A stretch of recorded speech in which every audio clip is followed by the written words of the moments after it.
itself over the jungles of Vietnam, the A-6 Intruder quickly becomes the backbone of naval air attack.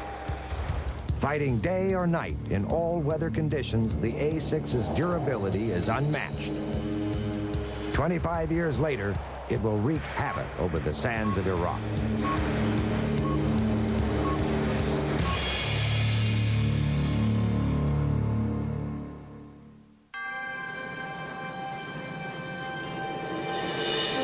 Over 30 years ago, emerged one of the greatest airplanes ever to be deployed from an American aircraft carrier, the A-6 Intruder.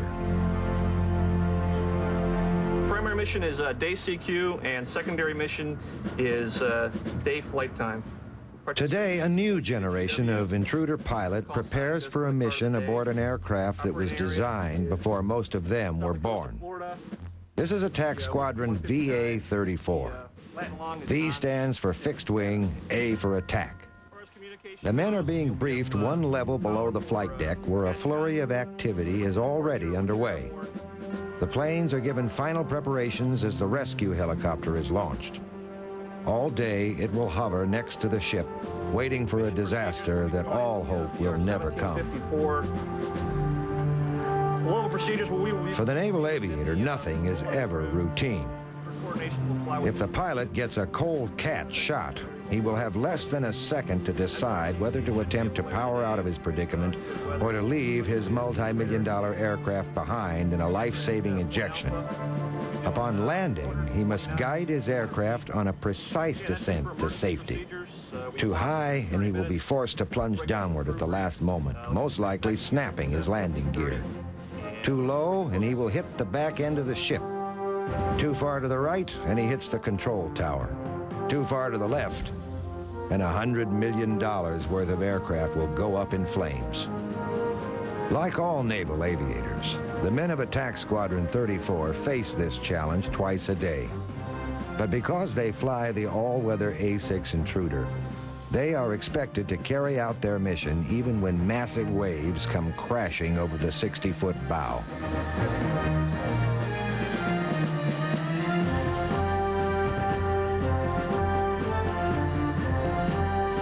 Whether the sun is shining or the seas are storming, the Intruder's mission goes on. All-weather and night attack is the mission of the A-6, and has been for 30 years. In conditions that keep most airplanes grounded, the A-6 is in its element. The Naval Air Station at Oceana, near Virginia Beach, is the home of the Navy's attack wing for the eastern United States. In February 1963, the training squadron VA-42 became the first Navy squadron to receive intruders. At the time, the plane brandished state-of-the-art electronics, representing the future of naval air warfare. However, that was over 3 decades ago. Now the rugged workhorse of the U.S. Navy faces the twilight of its service career. The fact that the Intruder has lasted as long as it has is a surprise, even to those who flew it in its early stages. Although a lengthy service career may please designers by being a vindication of their ideas, for the Top Gun generation, being assigned to fly an old plane is not exactly flattering. Lieutenant Pete Rasnick explains. When I first started flying the A-6, is about when Top Gun came out. And so when I got my wings, everybody wanted to be an F-14 pilot. When I got here, I have to admit, I was a little bit disappointed initially before I flew the airplane because I saw these Tomcats taking off. I quickly, though, changed my mind when I learned about the mission of the A-6 and learned about its capabilities. Flying low-level, all-weather, night, dropping all different types of ordnance, I quickly realized that this was the mission that I thought I was cut out to do.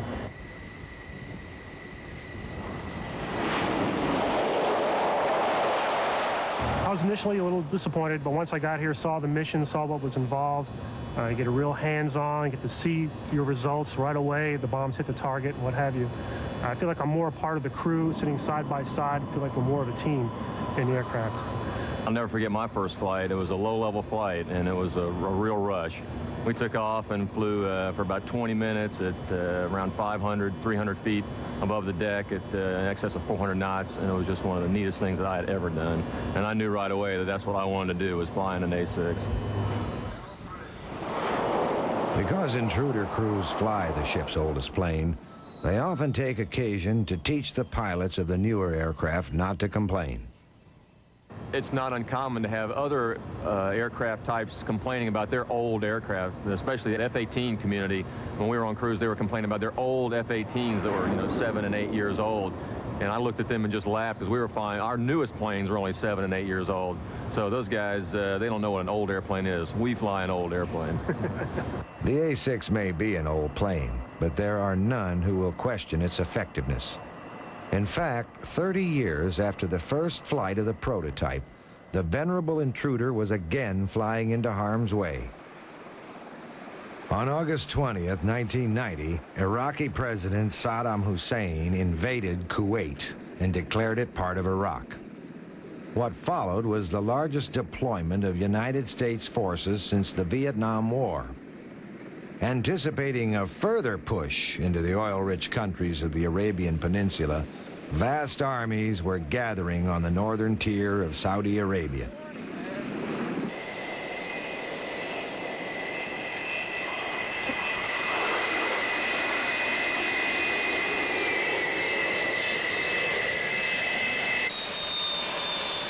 For the U.S. Navy, conflict in the Persian Gulf was nothing new. Throughout the long war between Iran and Iraq, U.S. naval forces were deployed to provide safe passage for oil tankers. Therefore, at the beginning of Desert Shield, much of the U.S. Navy was already poised to strike.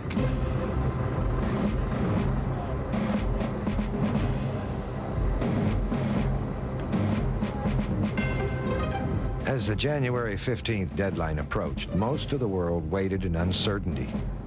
However, military leaders were fully aware of the strategy to be taken if Saddam did not withdraw from Kuwait. Massive and relentless airstrikes. For this policy of overwhelming the enemy with air power, the A6 Intruder was perfect. It carries a massive payload by any standard.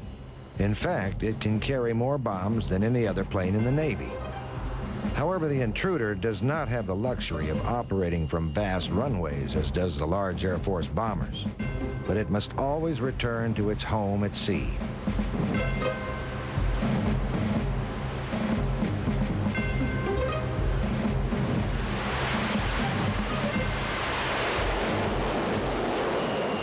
When January 15th arrived with no sign of capitulation on the part of the Iraqi army, President George Bush wasted no time in making good on his promise.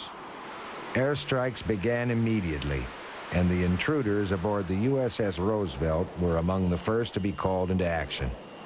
Intruder pilot Lieutenant Pete Rasnick flew in the early days of the war. It was a gorgeous day, morning, the sun had just come up. I didn't see any type of AAA SAMs or anything. Got to our target. I remember rolling in on the target and just thinking to myself, it just seems so benign. There's nothing out here. It's just like a training mission. We dropped their laser-guided bombs.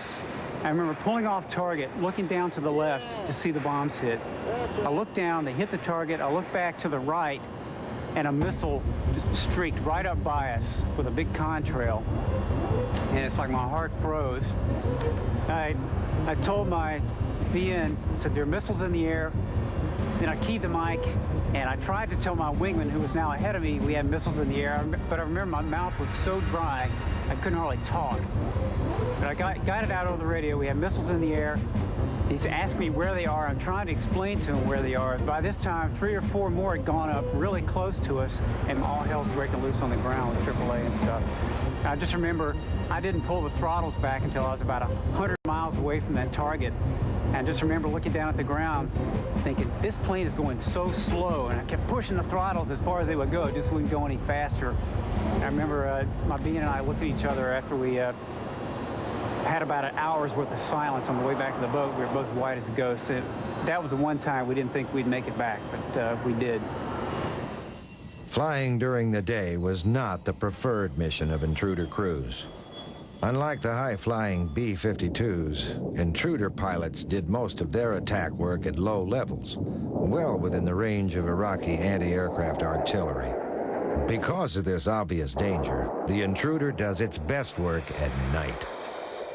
Not all the Navy's carriers were located in the Persian Gulf. Intruder pilots deployed from carriers in the Red Sea flew exhaustive night missions over Baghdad, which often lasted over 6 hours. Baghdad was a heavily fortified city, and the greatest security bestowed upon Intruder crews was the protective cover of darkness. However, as most naval aviators will attest, the most difficult challenge came not from Iraqi guns, but rather the long trip back to the ship. For us in the Navy, the mission doesn't stop once we're out country. With our air base being in the water and being very movable, we don't know where it is when we come back. First, we have to find that. And after going through a tanking evolution again, when I came back from my first strike, for example, after going through this tanking, bombing, tanking evolution, 6 hours later, it's now 4 in the morning, we're coming down to land with a boat, and my pilot had what a lot of pilots do, have a bad night, and he ended up boltering 7 times. Kept coming down the ship and missing the wires just barely each time. Got down to the point where we had a low fuel light come on. He had to launch a tanker. We had to tank again. At this point, one of our generators wasn't working, so I had to illuminate the basket with my flashlight while the pilot was trying to fly it in there. So he's under more stress. 7 hours have gone by at this point, and we just want to get the thing down on deck and go home. After all this finally finished, we finally got down on the deck. We both just went down and sat in our racks and just were very quiet. Didn't say much. Just the stress didn't stop just leaving Baghdad. It just continued on, just trying to get back to the boat itself. Despite all of the challenges faced by naval aviators and the deck handlers, the first days of the war were a total success. At all levels of operation, morale was running high. Live television coverage provided the world audience a play-by-play account of a seemingly one-sided war as smart bombs hit their targets with remarkable precision. Then came the inevitable. We heard that an A6 got shot down, and it was an East Coast A6, and I knew that I had a very good chance of knowing the people that had been shot down, and we weren't sure if they had been killed or not. And then when they released the audio of the prisoners, I recognized the voice immediately of the bombardier navigator who had been shot down.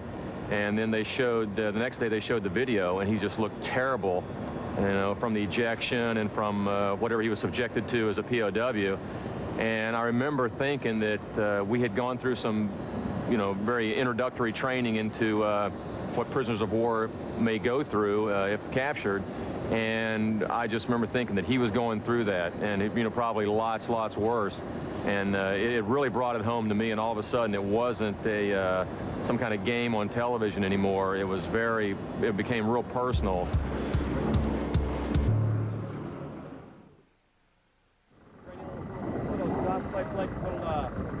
Fear of being shot down is paramount on the minds of all aviators flying into harm's way. But for the naval aviator, it is only one of many uncertainties. Their ever-moving airstrip can itself be a more difficult target than any Iraqi bridge or Scud bunker. With zero margin of error, the naval pilot must put hook to wire with an accuracy greater than any of the laser-guided technology at his disposal. The war in the Gulf was the first combat experience for most of the men who fly the A6 Intruder. However, combat is nothing new for the aircraft itself. In fact, a quarter century before the outbreak of the war in Iraq, naval pilots of an older generation were flying the Intruder over a dangerous land far from home. In June of 1965, the USS Independence was making its way around Cape Horn, through the Indian Ocean, and on to the unsettled seas off Southeast Asia. As the utmost extension of U.S. foreign policy, the carrier battle group was again en route to provide what diplomacy could not. All the information on the board here. All right, now we'll get into Of the several squadrons aboard the Independence, VA-75, the Sunday Punchers, held a unique distinction.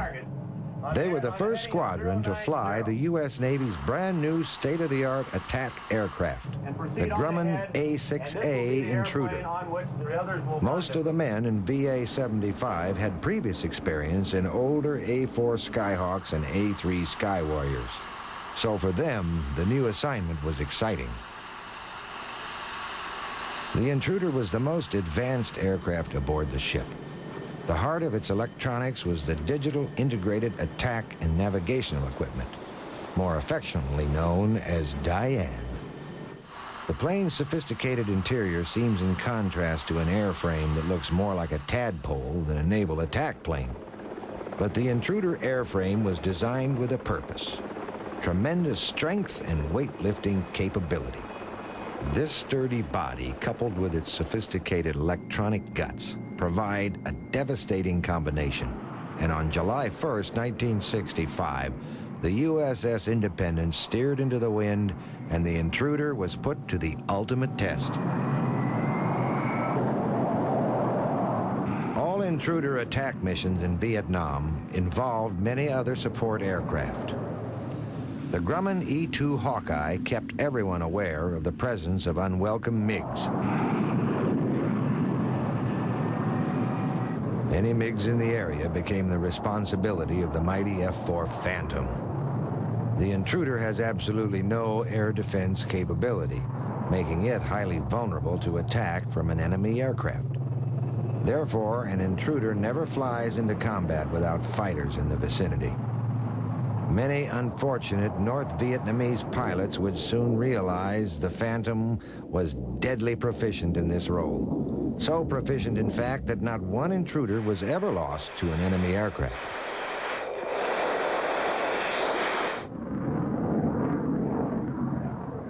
For all naval aviators, crossing the beach is the most symbolic stage of any mission. They are the fullest extension of naval power, attacking always from the sea. Part pilot, part pirate, they come ashore, taking the land by storm, only to return to an unlikely sanctuary that is their home upon the sea. Even when a naval pilot finds his aircraft crippled, he will make every attempt to get back to the safety of the ocean, where he can be assured that his fellow sailors will pick him up only minutes after he hits the drink. As the Intruder hurtles toward the target, the pilot must already be considering the most important step of all: crossing back over the beach.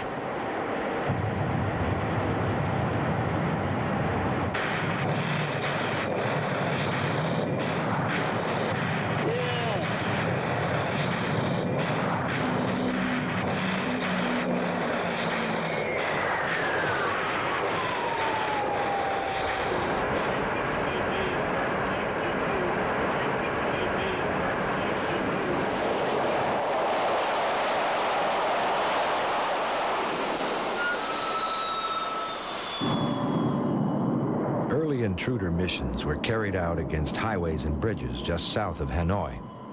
It was clear from the beginning that North Vietnam was a dangerous place to fly. Well-entrenched anti-aircraft artillery was a constant threat, especially to the low-flying Intruders. To make matters worse, the Sunday Punchers had to deal with a variety of other problems. The extremely hot temperatures and high humidity had an adverse effect on the plane's electronics and radar reliability. This problem was aggravated by the inaccuracy of the early maps of Vietnam. Some of these early maps were as much as 3 to 4 miles in error. However, the most serious problem faced by Intruder crews in the early days of the Vietnam War was related to the separation of the bombs from the bomb racks. The mechanical bomb racks had a devastating tendency to ignite the bombs while still under the wing of the plane. This problem had to be fixed immediately and was resolved with the addition of bomb ejection systems built by the Douglas Company, but not before 3 Intruders were lost. Donald V. Becker, now a Rear Admiral in the U.S. Navy, was forced to eject when a bomb exploded under his wing in July of '65. Like many Intruder pilots in Vietnam, he would not make it back over the beach. I told Don Eaton, my bomber navigator, I said, we're going to have to get out. And I said, eject, slapped his leg, and he ejected, and I followed 2 seconds thereafter. We watched the airplane. He floated over this way. He was a light young guy, 135 pounds. I was 200 pounds. And he floated down like a leaf, and I floated down like a ton of rocks. When I looked down, the men were coming out with their rifles, the soldiers ready to capture me. So as soon as I hit the ground, which was in a rice paddy area, I got rid of my parachute, got rid of my helmet, and looked up the hill where Don was still coming down. I couldn't go up that hill. It was a big grassy hill because the enemy was coming from this way. I turned around and looked this way, and there was a big jungle mountain. So I had to run through the rice paddy into the jungle area, and I found an animal den of some sort, a tiger hole or something, and crawled in that and waited until sunset, until nightfall, and then I evaded up the hill. But there were people all around looking. I could hear people within 20 or 50 feet of me. A safe ejection and ultimate rescue has given Rear Admiral Becker a deep appreciation of those unsung heroes of naval aviation. The parachute rigger is trusted with your life. He is the one that packs your parachute. You never appreciate him until you have to use it. Also, the AME, they call them, the aviation structural mechanic, who is responsible for the seat to operate properly. So you never appreciate those people until you have to use it. And then we came back and we bought each of the parachute packer. We had to find out who packed the parachute, and we had to buy him a bottle of whatever he drank. The rescue of downed Intruder pilots is often fraught with difficulty. On one occasion, a Marine A-6 pilot was on a bombing mission over the Ho Chi Minh Trail when a surface-to-air missile crippled his plane. The bombardier navigator was killed, and the pilot was forced to eject into the inhospitable jungle below. North Vietnamese troops, aware that the pilot was present in the area, awaited the arrival of the rescue team in the hopes of striking an even greater blow to the Americans. The rescue force knew a bad situation when they saw one. Enemy troops had enveloped the pilot on 3 sides, and they needed him to travel east before he could be safely rescued. However, the problem was how to relay this message to the pilot without it being intercepted by North Vietnamese listening to the same radio frequency. Then one of the rescue pilots came up with an ingenious solution. He created a message that only a naval aviator could understand. The message stated, "We think you need a cat before we can give you your trap. The wind is in the first 3 of your SSN. Cyclic ops is now. Do you understand?" The message simply stated that the pilot needed to catapult to a new location before he could be trapped, meaning to be safely rescued. The first 3 digits of the downed pilot's Social Security number happened to be 090, which is due east, the direction the rescue forces wanted him to go. After 4 days in the jungle, the young Marine pilot was finally rescued.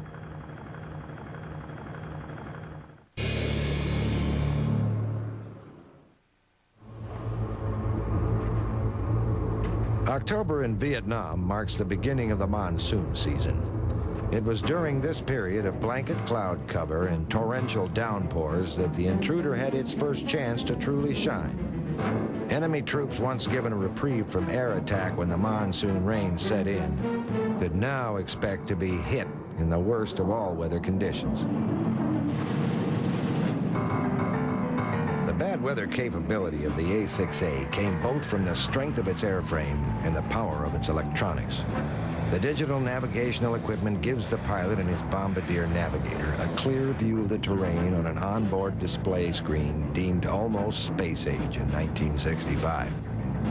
On a sunny day, this display is almost redundant, but in bad weather, it gives the Intruder crew a powerful advantage. Deeply enshrouded in a thick layer of clouds, the Intruder is in its element. Hurtling headlong through the monsoon rains, the bombardier navigator fixes on a target that the 2 men will never see with their own eyes. The Intruder is not a very fast aircraft. and its unelegant airframe has given it the dubious distinction of being the ugliest plane in the Navy. But it is incredibly strong, and it is capable of withstanding a beating that would knock most other conventional military planes from the sky. The heart of the Intruder's strength comes from a box beam that is milled from a solid block of aluminum alloy, in a manner of construction one would associate more with a house than an airplane. This solid beam passes from one wing through the fuselage to the other wing and is what gives the plane its strength and ability to carry such a massive load of bombs.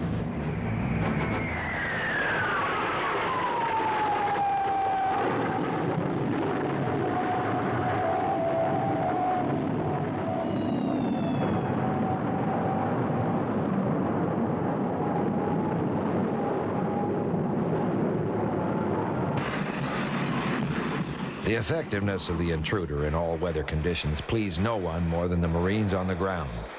In the past, bad weather had meant the absence of close air support. As the clouds moved in, the men on the ground could be certain of one thing: they were on their own. With the A-6 now in the fleet, those days were over. The Marines could now expect full air cover anytime, any weather. 8 to 5, 7 November.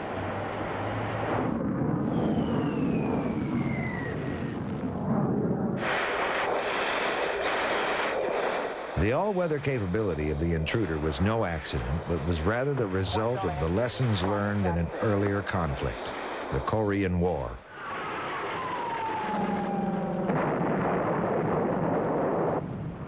The conflict in Korea saw the largest deployment of U.S. ground forces since World War II. From the Incheon landing and on throughout the entire war, troops on the ground depended on air cover to survive. For the U.S. Navy, Korea was the perfect tactical environment. It was a peninsula that could be enveloped by carrier task forces on 3 sides. The A-1 Sky Raider was the Navy's workhorse attack plane during the entire war. However, the volatile weather over Korea exposed a weakness that frustrated military planners. Aircraft could simply not operate effectively in bad weather. And in the winter of 1951, U.S. carriers often spent more of their time steering around snowstorms than they did launching planes. With these lessons learned, the Navy made clear its need for an all-weather attack plane.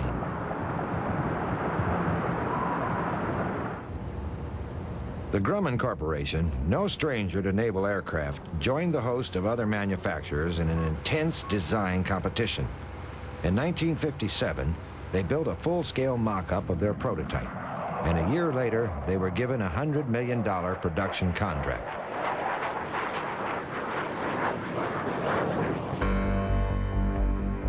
The decade of the 60s brought with it a sense of limitless optimism in what America could achieve. There was no greater symbol of this than the Lockheed SR-71. This futuristic-looking aircraft was designed to take man higher and faster than ever before. In contrast to the sleek SR-71, the A-6A Intruder is a study in practicality. It was not designed to break any speed records, nor could it attain breathtaking altitudes. With its bulbous nose and odd-looking fuselage, it was truly unglamorous. And in an era when America was reaching for the stars, the unassuming Intruder quietly entered squadron service. However, over the cloud-covered mountains of North Vietnam, the Intruder was anything but quiet. During the monsoon season of 1966, it flew 40% of all combat missions for the Navy. But the plane does not fly itself. The pilot must get aboard the ship, whether the seas are calm or when massive waves come crashing over the 60-foot bow.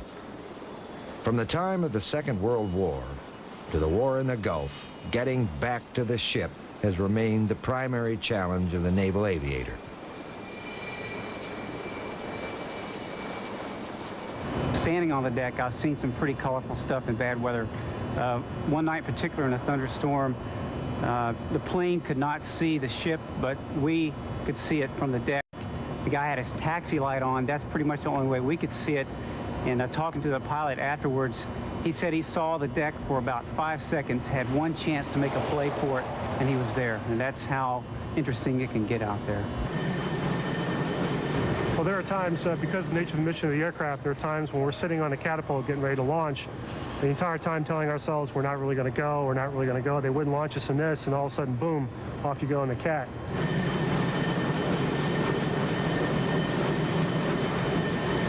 We were working off the coast of Puerto Rico one night in workups for our cruise, and it was a dark night, like it always is at the ship, and we ran into a thunderstorm.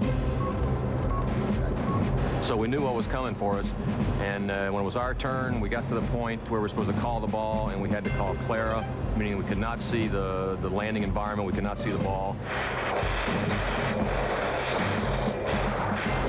And the LSO, the landing signal officer, saw us and heard us. He gave us a couple calls. The pilot responded immediately, and about 5 or 6 seconds later, he finally saw the ship.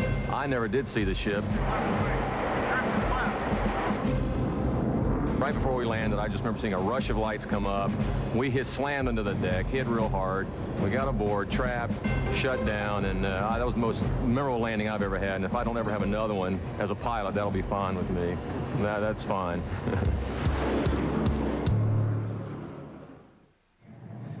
In the years after the end of the Vietnam War, U.S. foreign policy was directed to another part of the world, the Middle East. 4 years after the fall of Hanoi, an Islamic revolution swept Iran. Then the war in Lebanon erupted, and the disturbing rash of terrorism that followed demanded the attention of the U.S. Navy's Sixth Fleet. On December 3rd, 1983, an F-14 Tomcat was taking pictures of suspected terrorist headquarters in Lebanon when a surface-to-air missile streaked past it. The F-14 knew that this was no ordinary SAM. It was the Soviet-built SA-7 heat-seeking variety, which posed a threat to even the most sophisticated of aircraft. The presence of these missiles caused grave concern to the United States, and that night the Reagan administration issued a retaliatory strike order against terrorist strongholds in Lebanon. The strike would be handled by the aircraft carrier USS Kennedy to avoid involving any other country by using their airstrips. The aircraft chosen to carry out the attack was the A-6E Intruder.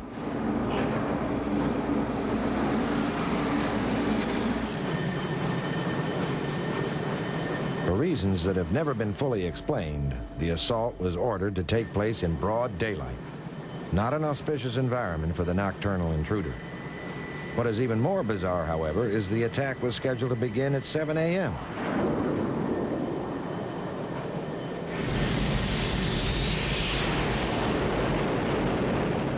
Flying in from the west, the pilots would have the morning sun in their eyes, while the Syrian artillery gunners would have the sun at their backs.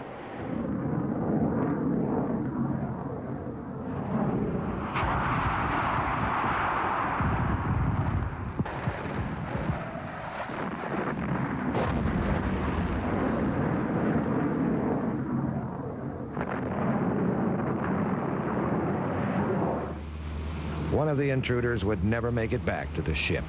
The plane was hit by a Soviet-built SAM while diving towards its target. The pilot was killed sometime after the ejection, and the bombardier navigator taken as a hostage. None of the men involved in the attack had chosen to leave early in the morning. That decision had come from Washington, far from the familiar carrier decks of the Sixth Fleet.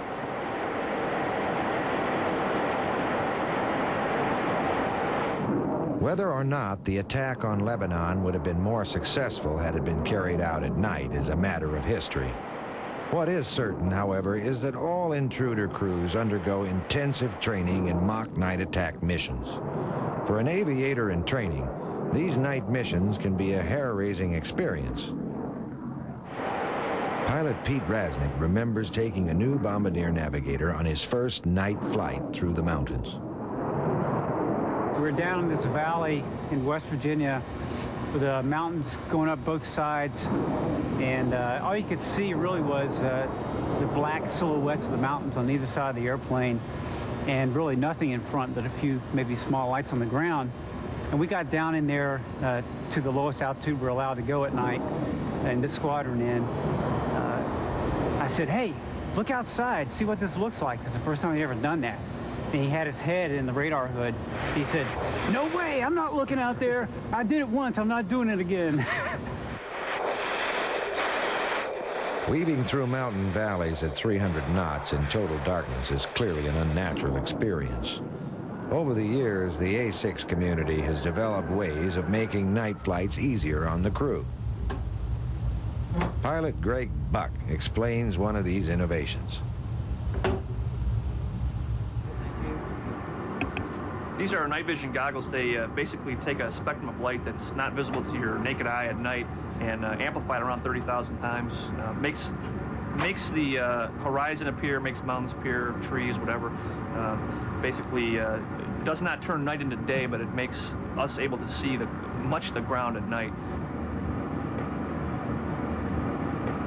Hold this for 1 sec. This is how you put them on.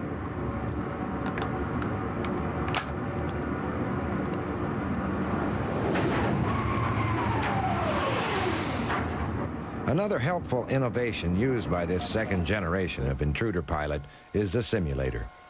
Although this simulator can introduce the trainees to the fundamentals of flight, there is no substitute for the real thing.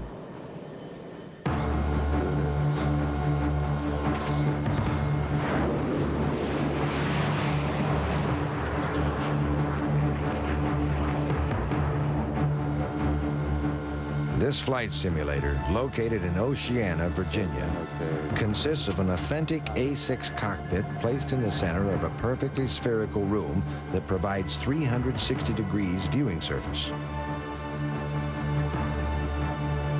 Because this particular simulator is used to train pilots on the East Coast, its terrain reference is an accurate simulation of the eastern United States. Here we see the pilot approaching a power plant in West Virginia that is used in mock attack exercises. As we approach the target, the bombardier activates his FLIR, or forward-looking infrared system. The FLIR uses the heat given off by the surface below to provide an image of the target at hand. With this image, the bombardier can pinpoint any weakness, like an air vent or a generator, and then guide his bombs in with laser-guided accuracy. When the pilot changes course, the bombardier will hold his target, even as the plane is leaving the scene. Yeah, it'd be at about a mile and a half.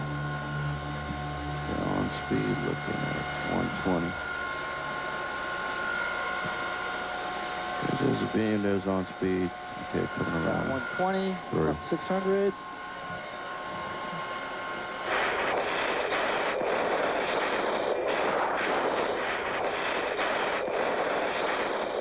As with real Navy flight operations, the carrier landing is the most difficult stage of this simulated flight.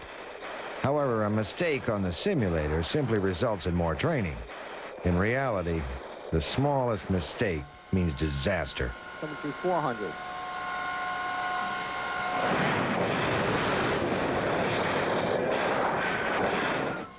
Our pilot boulders, meaning he missed the wires and was forced to power out in a touch and go. To boulder is not uncommon for naval pilots. If the pilot is coming in too high, it's better to miss the wires altogether than to try to plunge downward at the last second. The greatest cause of carrier accidents results when a pilot overcompensates downward in a desperate effort to catch the wire. Power, wave off, wave off! On this attempt, our pilot gets aboard with a perfect 3-wire.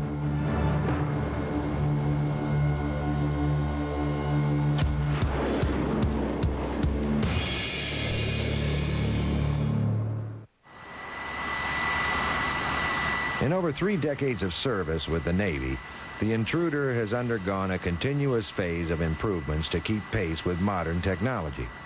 But one aspect of the Intruder mission that has not changed over the years is the camaraderie between the 2 men who fly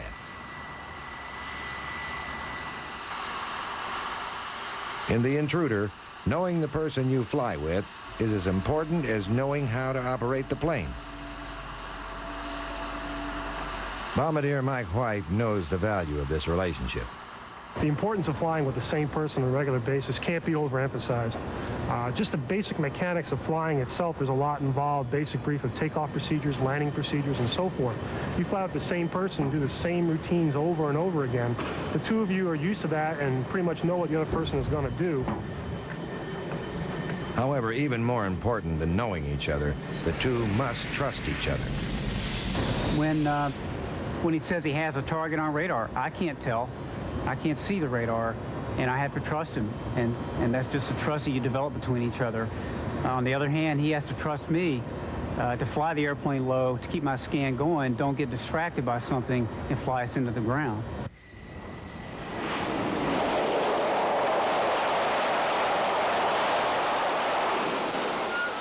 Trust is paramount in this aircraft, and the designers took that into account when they designed this aircraft by having us sit next to each other, and we'll fly down 200 to 500 feet in mountain valleys in the pitch black, and that elicits a lot of trust between the two, because I can't be looking at the radar and he can't be watching exactly what I'm doing. One of the reasons they pair us up as standard crews, so you get used to your crew members' idiosyncrasies, things like that. You know exactly what they're going to be doing, and they're very predictable, and you don't have to waste time guessing. Yeah, I trust him, or I wouldn't fly with him. In fact, I trust any of the pilots that are in this squadron, that I've flown with. If I guess for whatever reason I didn't, I wouldn't fly with them again.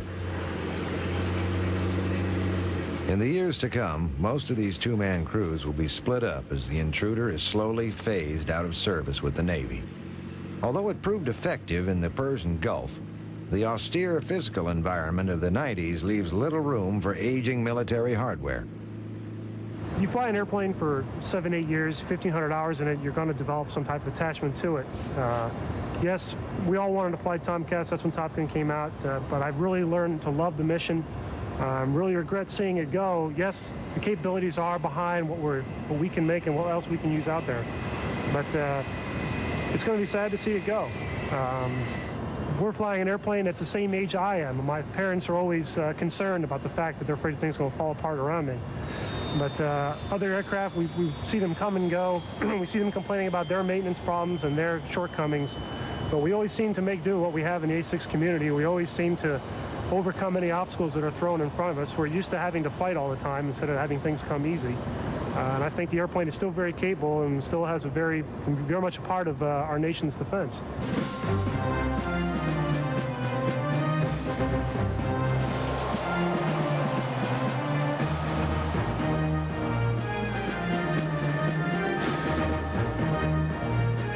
Conceived by the lessons learned during the Korean War, the Intruder will soon join its retired shipmates in the silent graveyard, located in the hot, dry desert of southern Arizona, very far from the familiar pitching deck that has been its home on the sea for 2 generations of naval flyers.